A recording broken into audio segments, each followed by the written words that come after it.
le décret D 2015-171 PRG-SGG fixant les dates d'ouverture et de clôture de la campagne électorale 11 octobre 2015. Le président de la République, vu la Constitution, décrète. Article 1er. La campagne électorale pour l'élection présidentielle du 11 octobre 2015 se déroulera sur toute l'étendue du territoire national du jeudi 10 septembre 2015 au vendredi 9 octobre 2015 à 0h. Article 2. Le président de la Commission électorale nationale indépendante CENI, le président de la haute autorité de la présidente de la haute autorité de la communication HAC, le ministre d'État chargé de la justice, le ministre d'État chargé de l'économie et des finances, le ministre de l'administration du territoire et de la décentralisation, le ministre de l'Intérieur sont chargés chacun en ce qui le concerne de l'application du présent décret. Article 3. Le présent décret qui prend effet à compter de sa date de signature sera enregistré et publié au journal officiel de la République. Conakry, 17 septembre 2015, professeur Alpha Condé. Et ce message du président de la République à Sa Majesté Salman Ben Abdel Aziz Al Saoud, roi d'Arabie Saoudite, gardien des deux saintes mosquées Riyad. Majesté, c'est avec une vive émotion que j'ai des militaires saoudiens impliqués dans la coalition arabe au Yémen. Je tiens à cette douloureuse occasion à vous transmettre les sincères condoléances du peuple et du gouvernement guinéen ainsi que les miennes propres. Notre compassion va au peuple saoudien tout entier et particulièrement aux familles éplorées. Qu'Allah le Tout-Puissant et le Très Miséricordieux accorde sa grâce aux défunts. Veuillez agréer, Majesté, l'assurance de ma très haute considération. Conakry, 15 septembre 2015, professeur Alpha Condé, président de la République, chef de l'État. Au palais présidentiel, le chef de l'État a reçu en audience le président du Parlement libyen, professeur Alpha Condé, et Aguila Salah Issa se sont entretenus sur la sortie de la crise en Libye. Compte rendu Ibrahima Keïta. Cette visite du président du Parlement libyen de Tobruk, Aguila Salah Issa, en même temps président de l'État de Libye, reconnu par la communauté internationale, a pour but d'écouter le président de la République, le professeur Alpha Condé, pour ensemble trouver une solution à la crise libyenne qui ne fait que perdurer.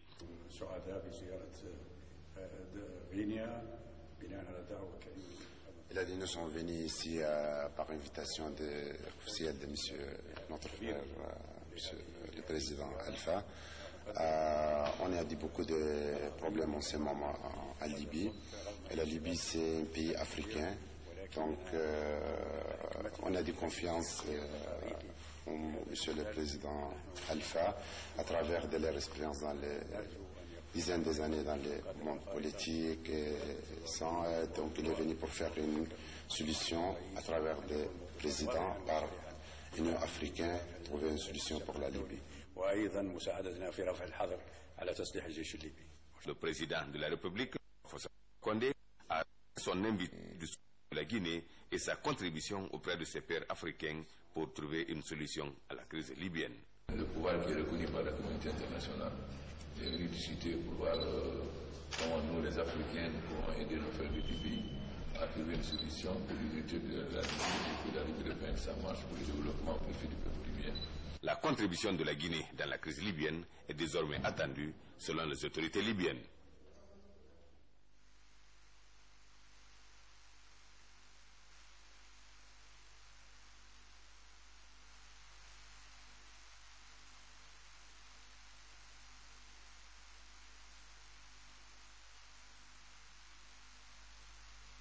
Fin août dernier, Mabinti Laïsouma. Deux femmes issues de l'opposition renforcent les rangs de la commission électorale indépendante CENI. Raja Sarankande de l'Union des forces républicaines UFR et Raja Ramatoulaïba de l'Alliance UFDG-PGRP sont désormais commissaires de la CENI. Ce matin, elles ont prêté serment devant les 9 membres de la Cour constitutionnelle. Le vice-président de la Cour a rappelé les responsabilités et les enjeux de leur mission. Les élections sont un moment critique dans la vie de la nation. Sachez que détruire, dissimuler les procès-verbaux de vote, par exemple, ne relève pas de fonction d'un commissaire de la CENI et qu'aucune immunité ne vous protège contre le flagrant délit et les actes commis en dehors de l'exercice de vos fonctions et que le cas échéant, vous n'échapperez pas à la rigueur de la loi. En étant commissaires de la CENI, elles participeront activement à l'organisation de l'élection présidentielle du 11 octobre prochain et veilleront à ce qu'elle soit libre, transparente et acceptée. En levant leurs mains droites, Radja Sarankande et Radja Ramatoulaïba s'engagent à servir l'institution électorale avec intégrité et impartialité. L'engagement que je prends, c'est de mettre la nation au-dessus de tout. Les intérêts du peuple de Guinée, c'est ça. Veiller à tout ce que tout se passe dans la tranquillité, la neutralité, c'est ça. Quand on prête serment, on doit respecter le serment et ce n'est pas la première fois que je le prête. C'est uniquement la loi qu'on doit appliquer. Voilà, on est là pour représenter le peuple et non soi-même ni un parti politique. Nous sommes heureux de les avoir parmi nous. Nous sommes heureux d'avoir des dames de cette trempe pour renforcer l'équipe de notre institution. C'est une très bonne chose pour nous. Avant d'être membre du bureau politique de l'UFR, Radja Sarankande était syndicaliste à l'EDG. Ramatoulaïba, elle, a été ministre de l'Industrie. Ces deux nouvelles commissaires de la CENI remplacent les défunts Yaya Khan et Diallo.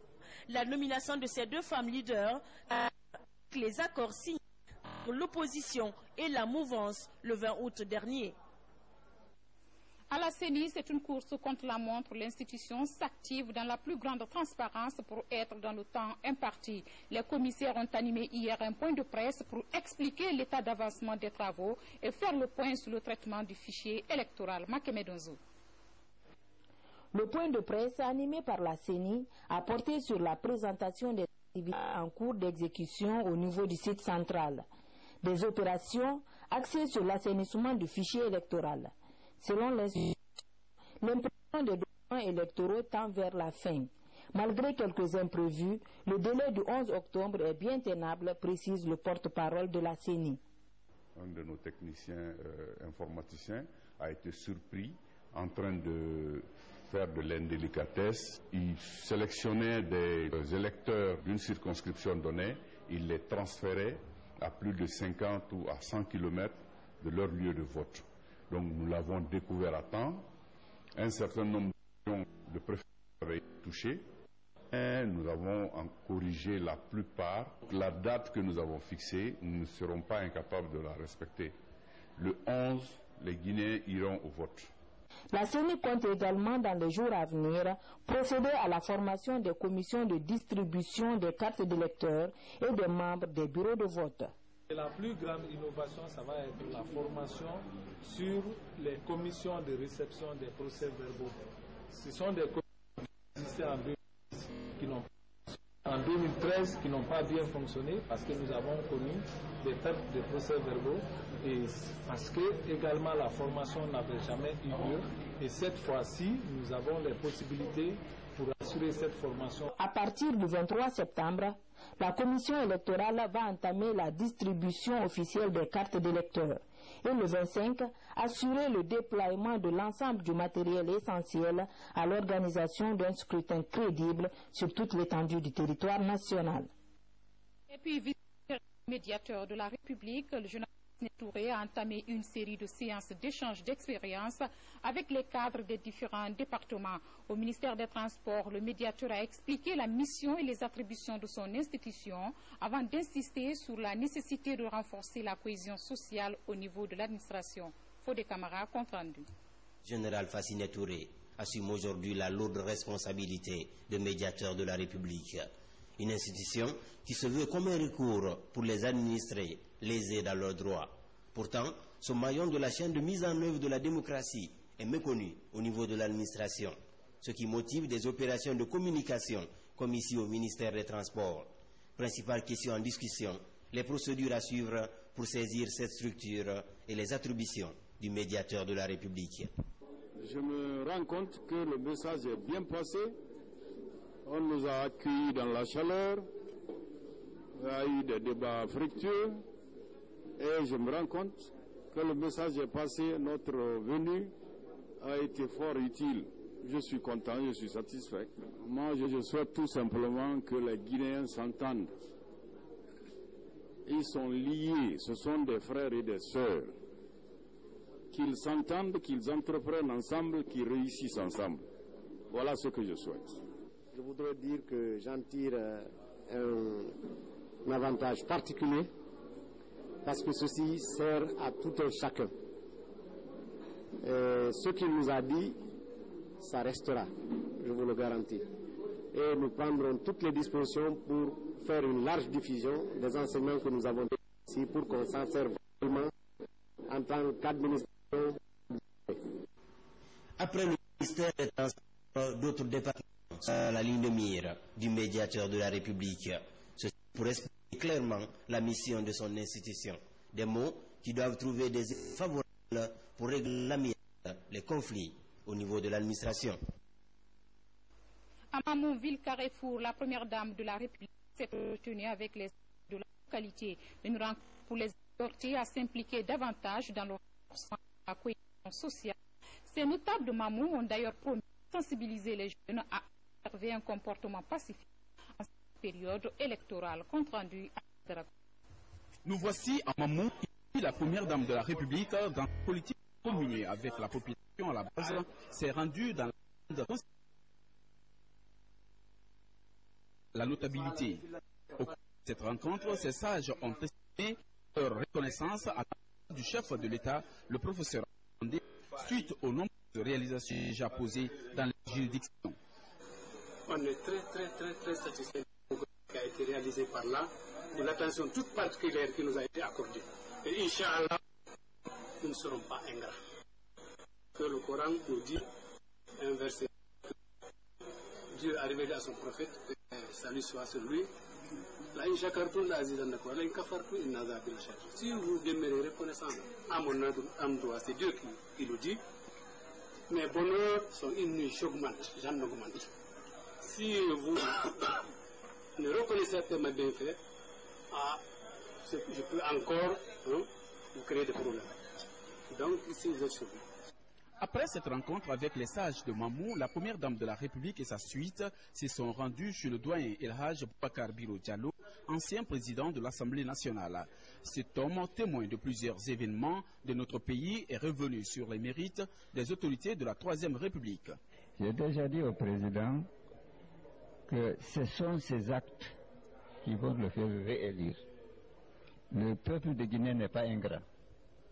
N'est pas ingrat. Et j'ai déjà dit ici, quand il est venu baptiser la première école de Mamou à mon nom, que la Guinée, le peuple de Guinée n'est pas ingrat. Et que le peuple de Guinée l'accompagnera pour son deuxième mandat. La population de la ville Carrefour, quant à elle, n'est pas restée en marge de cette visite. Elle s'est fortement mobilisée pour réitérer son engagement à accompagner l'épouse du chef de l'État, le professeur Alpha Condé. Au nom de mon cher époux, sincère reconnaissance à la population de Mamou pour son soutien inconditionnel au programme de société du gouvernement, un programme qui a permis de donner une nouvelle image à la ville Carrefour de Mamou.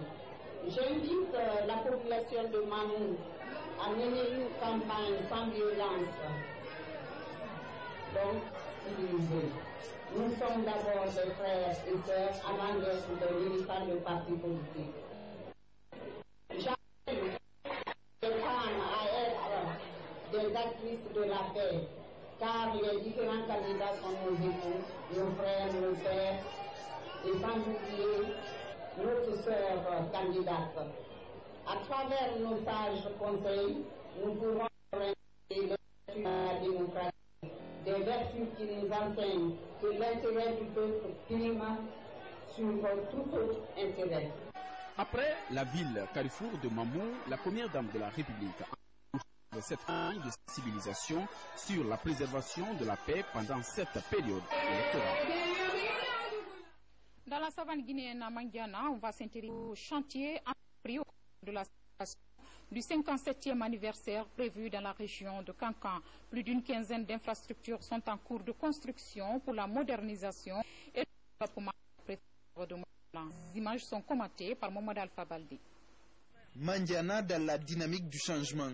À la faveur de la fête tournante dans l'arrière-pays, la préfecture va se doter cette année de plusieurs infrastructures publiques. Le bloc administratif, la maison des jeunes ou encore le marché central sont entre autres chantiers amorcés dans la cité. Avec ce programme de son Excellence le professeur Alpha Condé, c'est un deuxième Mandiana qui est en train de naître. Vous savez, Mandiana est créé dans les années 75. Mais depuis lors, la préfecture n'a pas bénéficié d'investissement de taille. Vraiment, moi, je suis très content du président, le professeur Alpha Condé. C'est lui qui nous a donné le travail, nous, femmes. Donc, Inch'Allah, on va faire le travail. La fête du 2 octobre apporte de réelles perspectives aux PME locales. Plusieurs d'entre elles bénéficient de la confiance du gouvernement pour la réalisation de ces infrastructures au cours du 57e anniversaire dans la région administrative de Kankan. La Sénat Mandiana remercie le professeur Alpha Condé pour ce qu'il fait pour la et changer durant 5 ans.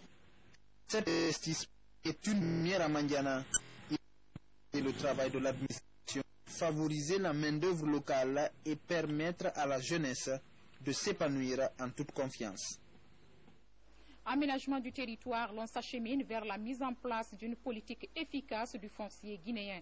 Le sujet est en réflexion entre les cadres du ministère de la Ville et les partenaires au développement. Au terme des travaux, un programme cadre d'analyse sera validé pour servir de feuille de route à la gouvernance foncière. Kernoyun Saba, Alpha Tamsirba.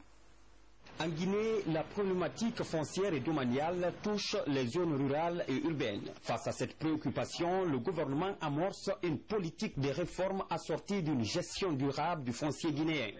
C'est le sens de cette rencontre de validation du cadre d'analyse de la gouvernance foncière. Le cadre d'analyse de la gouvernance foncière a été cumulé aux ateliers de concertation qui vont mener à l'organisation des états généraux du foncier ont pour but de prendre en charge tous les problèmes que nous connaissons aujourd'hui du foncier. Ceci ne se limite pas seulement dans les zones urbaines, mais dans les zones rurales, parce qu'à ce niveau, nous assistons souvent aux problèmes entre les agriculteurs, les éleveurs, entre les miniers et les agriculteurs, qui font que nous devons aujourd'hui prendre en charge tous les problèmes de ce secteur. Aujourd'hui, c'est l'atelier de validation des travaux qui ont été développés jusqu'à maintenant. On espère que les résultats qui vont nous parvenir par après nous permettront de continuer à travailler par la suite. Ces assises font suite à plusieurs rencontres qui ont abouti à de nombreuses propositions de l'amélioration de l'administration foncière. Au cœur des enjeux, la maîtrise foncière. Avec le soutien de la Banque mondiale et de l'Union européenne, le ministère de la Ville et de l'Aménagement du territoire entend accélérer la mise en place d'une politique foncière efficace et consensuelle en Guinée. Fin de la tournée de sensibilisation du chef d'état-major général des armées dans les unités de la capitale. Partout, le général Namouri Traoré a expliqué le code de conduite militaire en cette période électorale. Cette tournée a été bouclée par la Direction nationale des eaux et forêts et la douane nationale. Commandant Mohamed Kassé, reportage. Cette étape de la tournée de sensibilisation du chef d'état-major général des armées était la Direction nationale des eaux et forêts et la Direction nationale des douanes. Comme partout, l'inspecteur général adjoint des forces armées, adressant à la troupe, a expliqué quelques articles du code de conduite des forces de défense et de sécurité. Dans ses relations avec les populations civiles, le personnel des forces de défense doit éviter tout acte ou comportement, pillage, vandalisme, etc., pouvant porter préjudice à la crédibilité et à l'honneur de leur institution. Le général de corps d'armée Namouri Traoré a prodigué d'utiles conseils au corps des conservateurs de la nature et aux soldats de l'économie guinéenne en appelant aux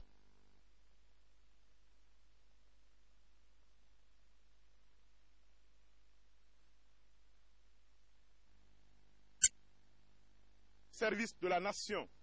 Elles sont apolitiques et soumises à l'autorité civile légalement établie. Et nul ne doit les utiliser à ses fins propres. Si la douane est la sentinelle de l'économie, pendant ce temps, le corps des conservateurs, la nature, protège nos forêts. Pendant ce temps, la police et la gendarmerie sont sur le terrain pour le maintien d'ordre. Pendant ce temps, les forces de défense, l'armée tiennent les différentes frontières. Mais l'objectif commun de toutes ces actions, c'est la défense de notre patrie.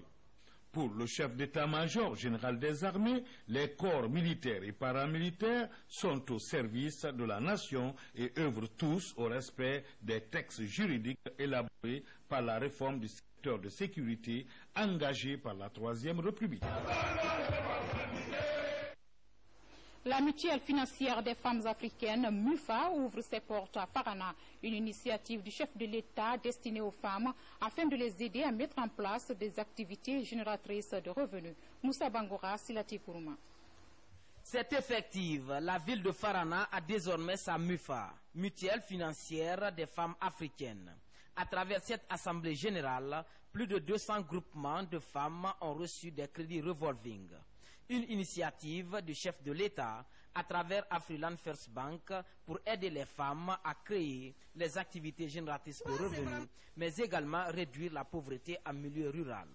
La MUFA a double objectif, un objectif social, parce qu'autour de la MUFA va se créer beaucoup d'autres activités où se va retrouver 200, 400, 1000, 1500 femmes, mais aussi un objectif économique, c'est lui de venir prendre des crédits individuels pour faire des activités génératives de revenus, mais aussi collectifs, ils peuvent se choisir entre eux, mais aussi communautaires, parce que si jamais votre MUFA a des résultats, vous pouvez décider d'affecter une partie du résultat sur d'autres actions communautaires. Une satisfaction pour les bénéficiaires.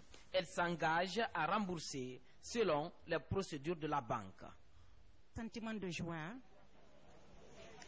Et nous profitons de cette opportunité de remercier le donateur, à la personne du chef de l'État, le professeur Alpha Condé, qui se fait des préoccupations à l'endroit, surtout, non seulement à l'endroit des femmes, mais surtout à la promotion des femmes de Guinée.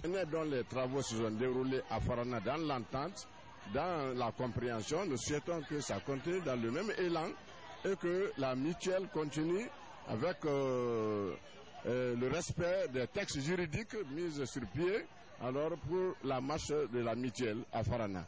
Pour ce départ, plus de 150 millions de francs guinéens sont mobilisés pour les différents groupements et associations de la région. Il a démarré il y a seulement 2 mois. Sport en marge de sa rencontre avec les sages de Mamou, la première dame de la République a présidé la finale du tournoi de feu Malik Condé. Cette deuxième édition a mis aux prises 8 équipes avec pour objectif de mobiliser les jeunes autour de la paix. Ali Badara Condé. C'est par une minute de silence à la mémoire de l'Ulysse disparu que démarre cette finale ici à Mamou. L'initiative est du bureau régional du RPG Arc-en-Ciel en collaboration avec la jeunesse de la localité. Objectif, immortaliser Feu Malik Condé, frère cadet du chef de l'État. Il y a eu des jeunes ressortissants de Mamou qui ont eu l'occasion de faire la connaissance du Feu Malik Condé. Malik Condé n'est pas seulement le frère du président, mais c'est un militant, membre fondateur du RPG. Donc ces jeunes gens ressortissants de Mamou qui se sont rendus compte, qui connaissent tout ce que Malik Condé a eu à faire pour la victoire de ce parti, ils ont décidé d'organiser ce tournoi pour immortaliser Malik. Ce tournoi de fair play mobilise 8 équipes de la ville Carrefour. Une manière de rassembler davantage la jeunesse de Mamou. Vous voyez le terrain, comment il est archi-comme. On ne sait pas qui est Soussou, qui est Malinké, qui est Pissien, qui est Peul. Ici, on ne voit que des spectateurs, dingues de Guinéens. C'est ce que nous formulons pour la Guinée, pour que le 11, les gens aillent voter librement et tranquillement. Et qu'au résultat, que tout le monde accepte le résultat, parce que c'est ce qui va avancer la Guinée. Je remercie la jeunesse de Mamou, puisque nous sommes en période de campagne. Et c'est magnifique de voir toute la jeunesse ici de Mamou dans ce stade. Et je remercie les organisateurs d'avoir pensé à mon beau-frère, à mon défunt beau-frère, que la terre lui soit légère. En tout cas, le match était magnifique, que le meilleur gagne. J'espère qu'ils auront assez de fair play et que ça va se passer dans la joie et la cohésion. Au terme de la compétition, c'est l'équipe de l'OPE en jaune qui s'impose au détournement de Pétel dès la 5e minute du jeu. Pour cette 2e édition, l'épouse du chef de l'État, Hadjedjene Kondé, marraine de la compétition, a offert des maillots et une enveloppe symbolique à toutes les équipes qui ont pris part à la compétition avant de remettre le trophée aux gagnants. Avant de boucler ce journal, nous allons revenir sur ce décret du président de la République. Décret numéro 2015-176 PRG-SGG, rectifiant le décret D 2015-171 PRG-SGG, fixant les dates d'ouverture et de clôture de la campagne électorale pour l'élection présidentielle du 11 octobre 2015. Le président de la République, vu la décrète.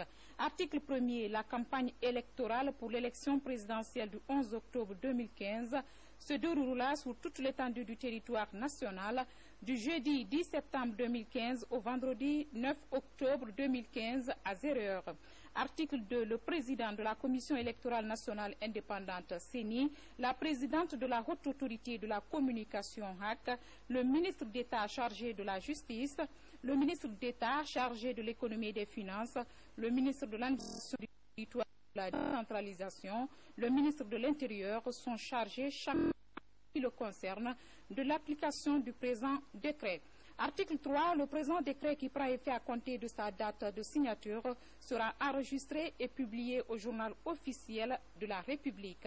Conakry, 17 septembre 2015, le professeur Alpha Condé. Ainsi prend fin ce journal. Plaisir a été pour moi de vous servir cette semaine et grand merci pour votre fidélité. Dans un instant, vous retrouverez Adel Camara au compte du journal de la campagne. Très bientôt.